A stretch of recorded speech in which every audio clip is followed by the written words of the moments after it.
So అందరికీ నమస్కారం. Welcome back to Karthik bio academy YouTube channel.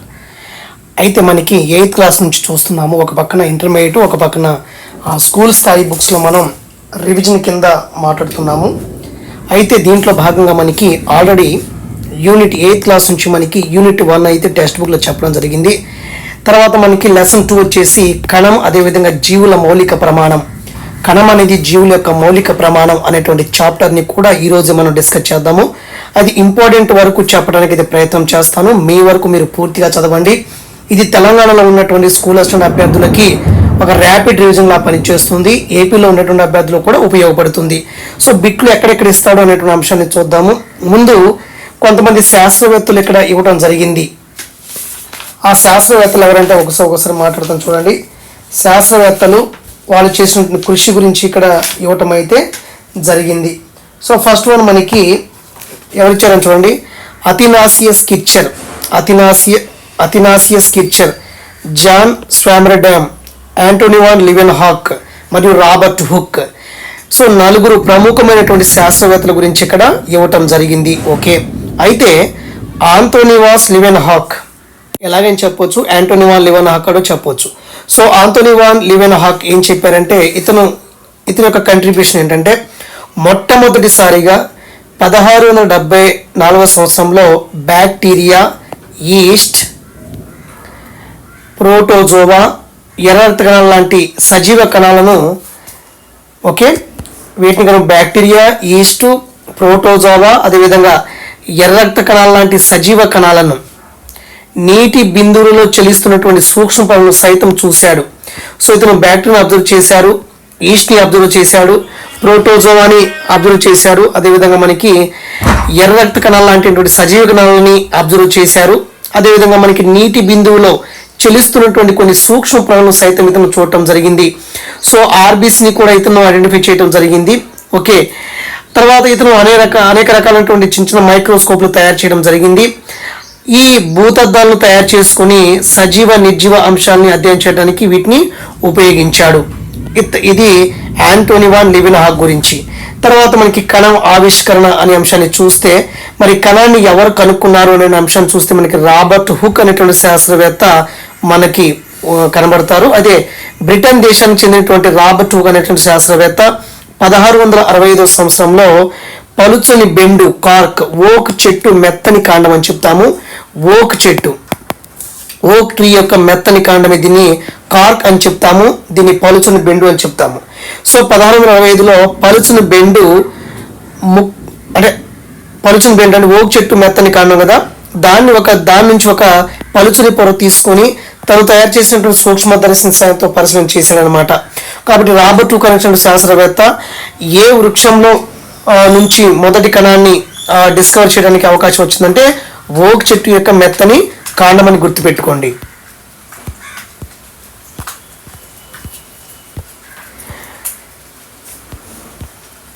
So తర్వాత రాబర్ట్ హుక్ సూక్ష్మదర్శిని. సో రాబర్ట్ హుక్ తయారు చేసినటువంటి సూక్ష్మదర్శిని ఇది.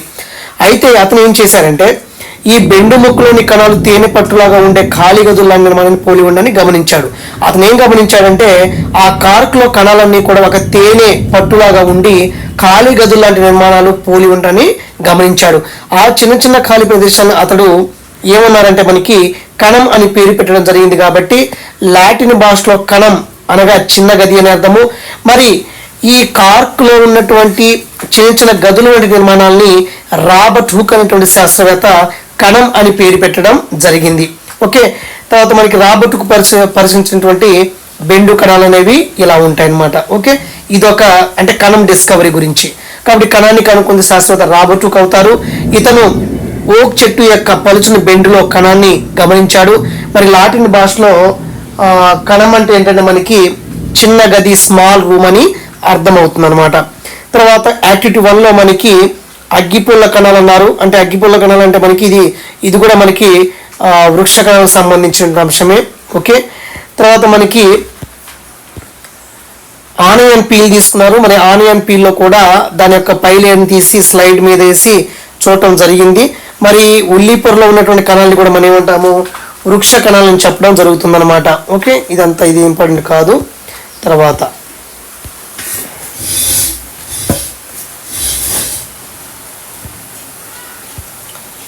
సో తర్వాత మనకి ఉల్లిపొర కణాలు ఎలా ఉన్నాయి ఒకసారి చూడండి. ఇవన్నీ కూడా ప్లాంట్ సెల్ అనబడతాయి. తర్వాత మనకి చీక్ సెల్స్, మన బొగ్గులోని కణాలన్నీ కూడా మనకి యానిమల్ సెల్ అని చెప్పవచ్చు అనమాట. ఓకే, పెద్ద ఇదంతా ఇది ఇంపార్టెంట్ కాదనిపిస్తుంది. తర్వాత మనకి కేంద్రకాన్ని కనుక్కున్న శాస్త్రవేత్త Robert brown. So Robert brown చేసినటువంటి కీలకమైన పరిశీలనలు కణాలను మరింతగా అర్థం చేసుకోవడానికి ఎంతో దోహదం చేశాయని చెప్తున్నారు. సో కణంలోని మిగతా భాగాల కంటే అందరికీ బాగా తెలిసిందండి మనకి కేంద్రకము. కాబట్టి కేంద్రకాన్ని కనుగొన్నటువంటి శాస్త్రవేత్తలు అంటే మనకి రాబర్ట్ బ్రౌన్ అవుతారు. మరి ఈ పేజీలో ఇది రివిజన్ చేసుకోండి. తర్వాత మనకి రాబర్ట్ బ్రౌన్ చూడండి పిక్చర్ ఇక్కడ ఇచ్చారు. తర్వాత మనకి చూస్తే 1831 సంవత్సరంలో ఆర్కిడ్ పత్రాల భావి చర్మ కణాలు పరిశీలిస్తున్నప్పుడు కణంలో చుట్టూ ఉన్నటువంటి పరిసరాల కంటే దట్టమైనటువంటి నిర్మాణాన్ని బ్రౌన్ గుర్తించాడు. నెక్స్ట్ మనకి రాబర్ట్ బ్రౌన్ గురించి మాట్లాడుతున్నాం మనం. ఇక్కడ రాబర్ట్ బ్రౌన్ గురించి కొంత విషయాలు చెప్పాను, ఇక్కడ కూడా మీరు చదువుకోండి. రాబర్ట్ బ్రౌన్, సో ఇతని గురించి అడుగుతారు. 1831 సంవత్సరంలో మనకి ఆర్కిడ్ పత్రాల భావ్య చర్మ కణాలని పరిశీలిస్తున్నప్పుడు, ఆర్కిడ్ లీవ్ యొక్క భావ్య చర్మ కణాలని పరిశీలిస్తున్నప్పుడు తెలుసు కదా, కణంలో చుట్టూ ఉన్నటువంటి పరిసరాల కంటే దట్టమైన చుక్క లాంటి నిర్మాణం బ్రౌన్ గుర్తించారు. దాన్ని అతను కేంద్రకం అని చెప్పడం జరిగిందనమాట. సో ఫర్ ఎగ్జాంపుల్ ఆర్కిడ్ పత్రాల యొక్క భావ్య చర్మ కణాలని అబ్జర్వ్ చేస్తున్నప్పుడు కణ మధ్య భాగంలో మనకి అంటే పరిశీలించినప్పుడు కణంలో చుట్టూ ఉన్నటువంటి పరిసరాల కంటే దట్టమైన ఒక డాట్ లాంటి నిర్మాణం కనుక్కున్నారు. దాన్ని మనం కేంద్రకం అని చెప్పడం జరిగిందనమాట. ఓకే, తర్వాత ఇక్కడ చూడండి, లీఫ్లో మనకి పత్రరంధ్రాలు ఉంటాయి, దాని ద్వారా మనకి వాయు మార్పిడి జరుగుతుందని తెలుసు. కాబట్టి కేంద్రకాన్ని కనుగొన్న శాస్త్రవేత్త ఎవరంటే రాబర్ట్ బ్రౌన్. ఏ మొక్కల పత్రాలు అంటే మనకి ఆర్కిడ్ మొక్కల పత్రాల్లో అంటే ఆర్కిడ్ పత్రాల యొక్క భావ్య చర్మ కణాల్లో ఈ కేంద్రకాన్ని కనుక్కోవడం జరిగిందని చెప్పవచ్చు. ఓకే, మరి ఈ యాక్టివిటీలో మనకి సాధారణంగా ఉల్లి పొరలో కేంద్రకాన్ని అబ్జర్వ్ చేసేటప్పుడు ఆ కేంద్రకం అనేది ఎఫెక్టివ్గా కనబడటానికి కొంత కెమికల్ని వాడతాము. అదేంటంటే రంజకం అని చెప్పొచ్చు, సాఫ్రనిన్ కావచ్చు, అదేవిధంగా మిథిలిన్ బ్లూ లేదా ఎర్రాసిరా, ఈ మూడు ఉపయోగిస్తే మనకి స్లైడ్ మీద ఏమన్నా ఆపరేటర్స్ ఉన్నప్పుడు అది ఇంకా ఎఫెక్టివ్గా మనకి మైక్రోస్కోప్ కింద కనిపిస్తుంది. ఓకే, సో కేంద్రకాన్ని రాబర్ట్ బ్రౌన్ ఆర్కిడ్ పత్రాల భావ్య చర్మ కణాల్లో కనుక్కున్నాడని సింపుల్ గుర్తుపెట్టుకోండి. ఓకే, తర్వాత మనకి బుగ్గ కణాల్లో కేంద్రకం అంటే యానిమల్ అంటే వృక్ష కణాల్లో కేంద్రకం, జంతు కణాల్లో కేంద్రకం. బుగ్గ కణాలు అంటే జంతు కణాలే కదా. ఇక్కడ మనకి ఉల్లి పొరలో కేంద్రకం అంటే మనకి ఇది వృక్ష కణము అవుతుందన్నమాట. కాబట్టి ఇక్కడ చూస్తే ఒక్కసారి బుగ్గ కణాల్లో కేంద్రకాన్ని అబ్జర్వ్ చేద్దాం, అంటే జంతు కణాల్లో కేంద్రకాన్ని అబ్జర్వ్ చేయాలి. మరి ఈ యొక్క ప్రయోగంలో మైక్రోస్కోప్ కింద స్లైడ్ పెట్టినప్పుడు మన స్లైడ్ మీద ఎటువంటి రంజన వాడతామంటే స్టెయిన్ వాడతామంటే మిథిలిన్ బ్లూ, అదేవిధంగా సాఫ్రనిన్ అనేది వాడటం జరుగుతుంది. ఇది కూడా ఒక అంశం అనేది గుర్తుపెట్టుకోండి.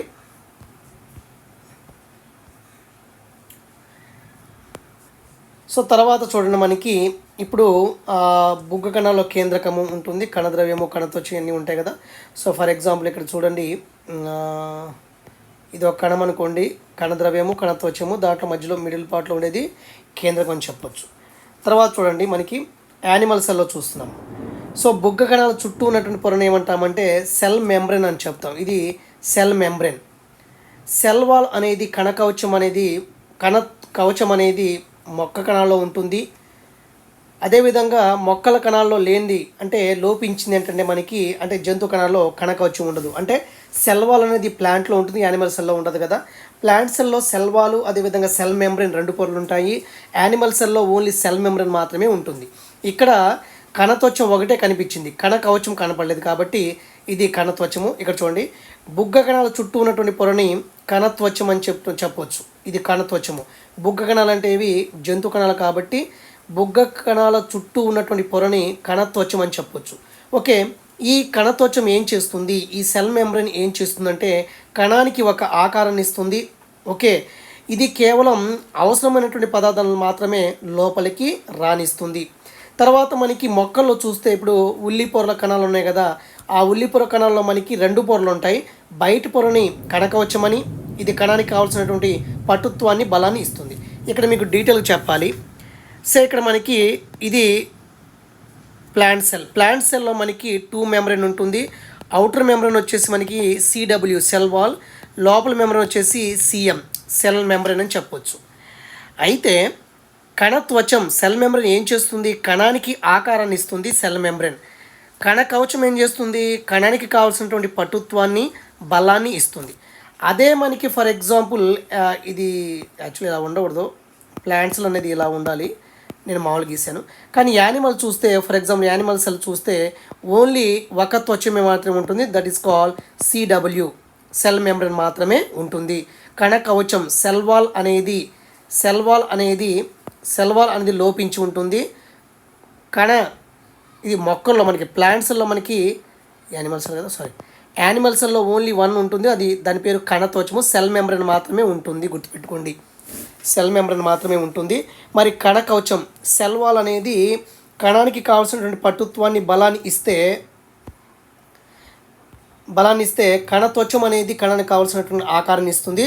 ఆ రెండు గుర్తుపెట్టుకోండి. తర్వాత ఈ వృక్ష కణాలలో అదేవిధంగా జంతు కణాలలో కేంద్రకం ఉంటుంది. అయితే మనకి యానిమల్ అంటే జంతు కణాల్లో కేంద్రకం అనేది మధ్యలో ఉంటుంది. ఇది జంతు కణం అనుకోండి, కేంద్రకం మధ్యలో ఉంటుంది. వృక్ష కణం అనుకోండి, కేంద్రకం ఒక దరిలో ఉంటుంది అనమాట, ఒక చివరన ఉంటుంది, గుర్తుపెట్టుకోండి. జంతు కణాలలో కేంద్రకం అనేది మధ్య భాగంలో ఉంటుంది, వృక్ష కణాల్లో కేంద్రకం అనేది ఒక పక్కగా ఉంటుంది, గుర్తుపెట్టుకోండి. ఓకే. తర్వాత మనకి సైటోప్లాజం ఉంటుంది, లోపల లిక్విడ్ మొత్తం కూడా మనకి రెండిట్లో కూడా సైటోప్లాజం అనేది ఉంటుంది, మీకు తెలిసిందే. ఓకే. తర్వాత దీంట్లో మనకి కణాంగాలు సెల్ ఆర్గానెల్స్ ఉంటాయి, రెండిట్లో సెల్ ఆర్గానెల్స్ ఉంటాయి. కొన్ని సెల్ ఆర్గానెల్స్ ఇప్పుడు క్లోరోప్లాస్ట్ ఉందనుకోండి, అది వృక్ష కణాల్లో ఉంటుంది, జంతు కణాల్లో ఉండదు. ఇవన్నీ కూడా మీకు తెలుసు కాబట్టి ఇక్కడ డిస్కస్ చేయటం లేదు. తర్వాత మనకి ఏకకణ జీవులు అంటే ఏంటి, బహుకణ జీవులు అంటే ఏంటి? సో ఏకకణ జీవులు ఒకే ఒక కణాన్ని మనం కలిగి ఉండి ఆ ఏకకణ జీవుల్లో జరిగేటువంటి అన్ని జీవక్రియలను ఒకే ఒక కణం అనేది నిర్వర్తిస్తూ ఉంటుంది, గుర్తుపెట్టుకోండి. సో ఇక్కడ చూడండి, అమీబా కావచ్చు, పారామిషియము, బ్యాక్టీరియా, క్లామిడోమోనాస్, ఇవన్నీ కూడా ఏకకణ జీవులు, ఒకే ఒక కణంతో నిర్మితమై ఉంటాయి. ఆ ఒక్క కణమే అన్ని పనులు చేస్తుంది. ఆహార సేకరణ, శ్వాసక్రియ, విసర్జన, ఇవన్నీ ప్రత్యుత్పత్తి లాంటి జీవక్రియ జరుగుతుంది. ఎగ్జామ్ పాయింట్ ఆఫ్ వ్యూలో ఇటువంటి పిక్చర్స్ కూడా అడగొచ్చు. కాబట్టి క్లామిడోమోనాస్ అంటే బహుకణ జీవి కాదు, ఇది సింగిల్ సెల్ ఆల్గే, ఏకకణ శైవలం అని ఓకే అర్థం, ఏకకణ జీవి ఇది. తర్వాత మనకి ఏకకణ జీవులకి ఎగ్జాంపుల్ ఏంటంటే మనకి అమీబా కూడా మనకి ఏకకణ జీవి అవుతుంది.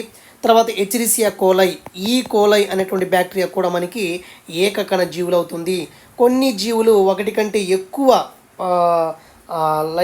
కణాలతో ఉంటుంది, దాన్ని ఏమంటాము, బహుకణ జీవులని అంటాం జరుగుతుంది అనమాట, బహుకణ జీవులని చెప్పడం జరుగుతుంది. సో తర్వాత మనకి ఈ టెక్స్ట్ బుక్లోనే గడ్డి చామంతి ట్రైకాన్స్ ప్రోకమెంట్స్ కానీ పాలకూర యొక్క కాండం అడ్డుకొత్త పటాన్ని ఇక్కడ ఇవ్వటం జరిగింది. మరి ద్విదళ బీజ కాండం, గడ్డి చామంతి అనేది ద్విదళ బీజ కాండానికి ఎగ్జాంపుల్ కాబట్టి చూడండి, ద్విదళ బీజ డైకాట్ స్టమ్కి ట్రైడాస్ ప్రోకమెంట్స్ ఇక్కడ ఎగ్జాంపుల్ ఇచ్చాడు. ఇక్కడ ఒక పిక్చర్ ఇచ్చేసి ABCD ఇవ్వటం జరిగింది. ఇవి ఏంటో ఒకసారి మాట్లాడదాం మనం, ఓకేనండి.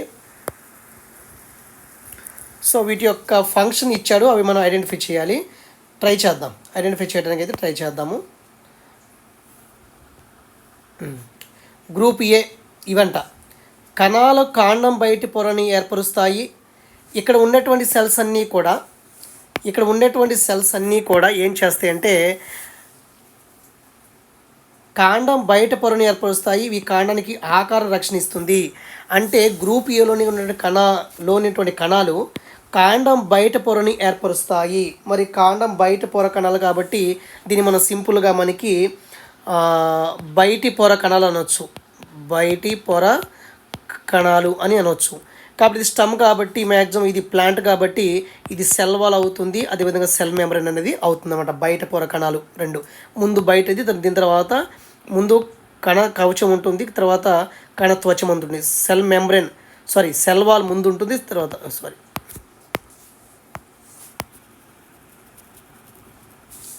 ఓకే ఏమన్నాడు, బయట పొర కణాలు అంటే మనకి ముందు భాగంలో ఉండేది సెల్ వాల్ కణ కవచము, తర్వాత మనకి సెల్ మెంబ్రేన్ ఉంటుంది.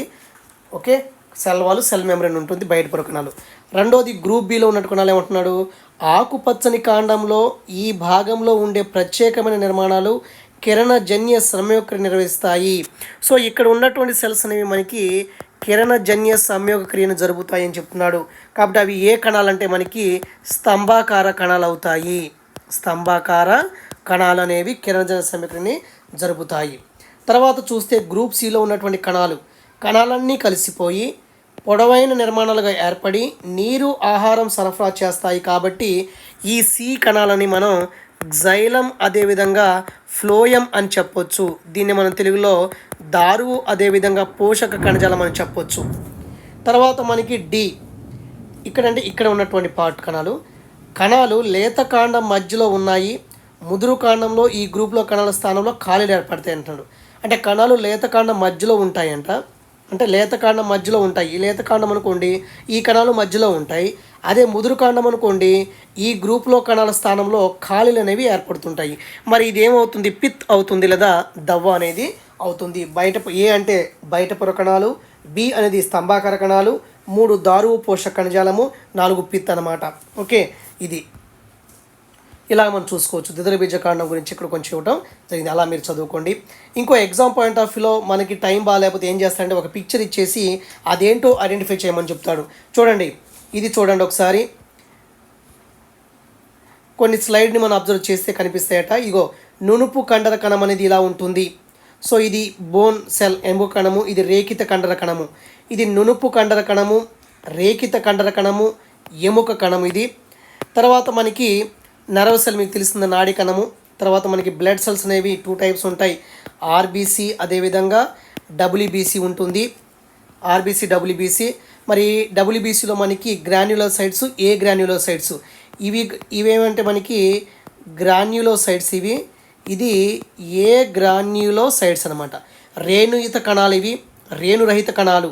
సో బేసోఫిల్స్, న్యూట్రోఫిల్స్, ఇసనోఫిల్స్ అనేవి గ్రాన్యులోసైట్స్ అవుతాయి. మోనోసైటు, లింపోసైట్స్ అనేవి ఏ గ్రాన్యులోసైట్స్ అవుతాయి. గ్రాన్యులోసైట్స్ అంటే కణికం రేణులుగా ఉన్నటువంటి కణాలు, అంటే ఈ కణాలు రేణువును కలిగి ఉంటుంది. రేణురహిత లేదా కణికరహిత కణాలన్నీ కూడా ఏ గ్రాన్యులోసైట్ అవుతాయి అన్నమాట. తర్వాత మనకి ఇక్కడ టేబుల్ ఇవ్వటం జరిగింది.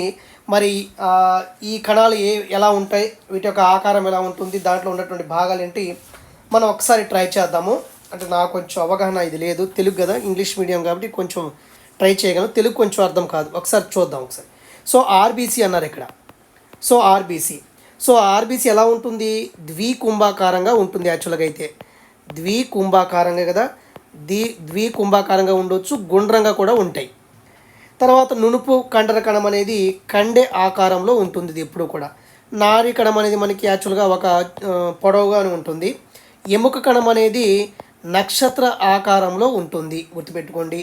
తెల్ల రక్త కణం అనేది మనకి అమీబా ఎలా ఉంటే అలా ఉంటుంది. రేఖిత కండర కణం అనేది ఇది కూడా పొడవుగానే ఉంటుంది. తర్వాత దాంట్లో ఇప్పుడు మనకి ఆర్బీసీలో ఏముంటుంది? జీవ పదార్థం ఉంటుంది, మధ్యలో జీవ పదార్థం ఉంటుంది. ప్లస్ మనకి ప్లాస్మా మెంబ్రేన్ అనేది ఉంటుందన్నమాట. అదేవిధంగా మనకి నునుపు కండర కణంలో, అంటే ఇక్కడ చూసినవి మనం ఇక్కడ రాస్తున్నాం అనమాట, మీ తర్వాత చూసుకోండి.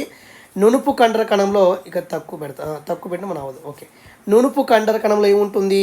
ప్లాస్మా మెంబ్రేన్ ఉంటుంది. తర్వాత మనకి జీవ పదార్థం ఉంటుంది, జీపా అని రాస్తున్నాను. తర్వాత న్యూక్లియస్ ఉంటుంది అనమాట, కేంద్రకం అనేది ఉంటుంది. సేమ్ నాడీ కణంలో ప్లాస్మా మెంబ్రేను, జీవ పదార్థము, న్యూక్లియస్ ఉంటుంది. ఎముక కణంలో కూడా ప్లాస్మా మెంబ్రేను, జీవ పదార్థము, న్యూక్లియస్ ఉంటుంది. అన్నిట్లో మ్యాక్సిమం ఇవే ఉంటాయి అన్నమాట, అన్నిట్లో కూడా ఇవే ఉంటాయి. ఓకే, ఇలా మీరు ట్రై చేసుకోండి. ఈ డయాగ్రామ్స్ కూడా మీరు చాలా జాగ్రత్త చూసుకోవాలి. సో ఇంకో ముఖ్యమైన అంశం ఏంటంటే, ఇప్పుడు అమీబా ఉంది. అమీబా ఇక్కడ చూడండి, అమీబా గురించి ఇక్కడ ఇవ్వటం జరిగింది. అమీబాకు ఒక స్థిరమైన ఆకారం ఉండదంటున్నాడు, కరెక్టే. అయితే అది తన శరీరాన్ని ముందుకు పొడుచుకు వచ్చేలా చేయటం ద్వారా ఎప్పటికప్పుడు తమ యొక్క ఆకారాన్ని మార్చుకుంటుంది. సో ఇలా షేప్లో ఉంటుంది. ఎప్పటికైతే తన శరీరాన్ని ముందుకు పొడుచుకుని వస్తుందో, ఇలాగా ముందుకు పొడుచుకుని ఇలా వస్తుందో, ఎప్పటికప్పుడు దాని ఆకారం మారిపోతుంటుంది అనమాట. కాబట్టి తన శరీరంలో ముందుకు పొడుచుకుని వచ్చినటువంటి ఈ భాగాన్ని మనం సూడోపోడియా అని చెప్తాము, లేదా మిథ్యా పాదాలని చెప్తాము. ఇది ఆహార సేకరణలో ఉపయోగపడుతుంది. ఇక్కడ చూడండి, మనిషి ఉన్నాడు, ఏనుగు ఉంది. ఈ రెండింటిని కంపేర్ చేస్తే మనిషిలో కణాలు చిన్నవిగా ఉంటాయా, ఏనుగులో కణాలు పెద్దవిగా ఉంటాయా? అంటే ఒక జీవి పెద్దగా ఉందా చిన్నగా ఉందా అని డిసైడ్ చేసేది ఏంటి? కణ పరిమాణం కాదు, కణం యొక్క పరిమాణం కాదు, కణం యొక్క సంఖ్య. ఏనుగులో ఎక్కువ కణాలు ఉంటాయి కాబట్టి ఏనుగు పెద్దగా ఉంది, మానవుల్లో తక్కువ కణాలు ఉంటాయి కాబట్టి తక్కువ. అదే అంటే ఒక జంతువు అనేది చిన్నదా పెద్దదా, లేదా ఒక జీవి చిన్నదా పెద్దదా అని తెలియజేసేది కణం యొక్క పరిమాణం కాదు, కణాల యొక్క సంఖ్య.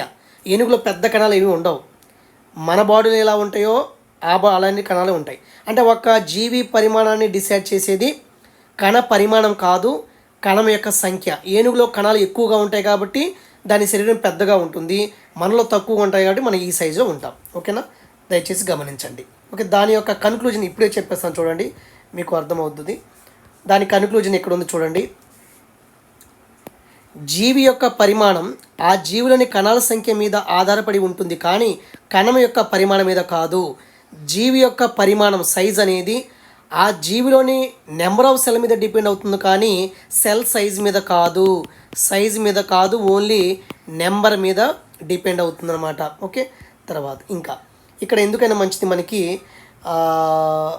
కణాల్లో మనకి పెద్ద కణం ఏంటి చిన్న కణం ఏంటి అడగవచ్చు. ఈ మైక్రో గురించి మనకు అంత అవసరం లేదు, సో ఎడ్జిటి వారికి అడగవచ్చు. ఒకసారి చూడండి, అతి చిన్న కణం ఏంటంటే మనకి బ్యాక్టీరియా. సో దీని కణం వచ్చేసి 0.1 to 0.5 మైక్రాన్స్ మాత్రమే ఉంటుంది. మానవుని యొక్క కాలేయ కణాలు, మూత్రపిండ కణాలు సుమారు 20 నుంచి 30 మైక్రాన్ వరకు ఉండొచ్చు అనమాట. అదేవిధంగా మనకి నాడీ కణం, అంటే మానవుని యొక్క నాడీ కణం, కొన్ని కణాలు మనం కంటితో చూడవచ్చు. మానవ నాడీ కణం సుమారు 90 నుంచి 100 సెంటీమీటర్ పొడవు ఉంటుంది. మరి అన్నిటికంటే పెద్ద కణం ఇది బిట్ అడగవచ్చు, వృష్టప్రక్షి అంటే మనకి ఆస్టిస్ గుడ్డు, దీని యొక్క ఎగ్ అనేది అన్నిటికంటే పెద్ద కణం కాబట్టి దీని ఎగ్గే ఒక కణం కాబట్టి వృష్టపక్షి యొక్క ఆస్టిస్ పక్షి యొక్క ఎగ్ అనేది అన్నిటికంటే పెద్ద కణం అనమాట. ఓకే, ఇది ఒకసారి గుర్తుపెట్టుకోండి. కొన్ని బుక్స్లో ఉష్ణపక్షి అన్నాడు, తర్వాత కొన్ని బుక్స్లో ఉష్ణపక్షి అన్నాడు, అలా రకరకాలు ఇవ్వటం జరిగింది. కాబట్టి ఇక్కడ ఈ టెక్స్ట్ ప్రకారం ఉష్ణపక్షి ఆస్టిస్ గుడ్డు అనేది అన్నిటికంటే పెద్దది, ఇది బిట్ అడగడానికి అవకాశం ఉంటుంది. సో కణాల్లో పెద్ద కణం వచ్చేసి ఆస్టిస్ పక్షి యొక్క ఎగ్గు, చిన్న కణం వచ్చేసి మనకి బ్యాక్టీరియాని గుర్తుపెట్టుకోండి.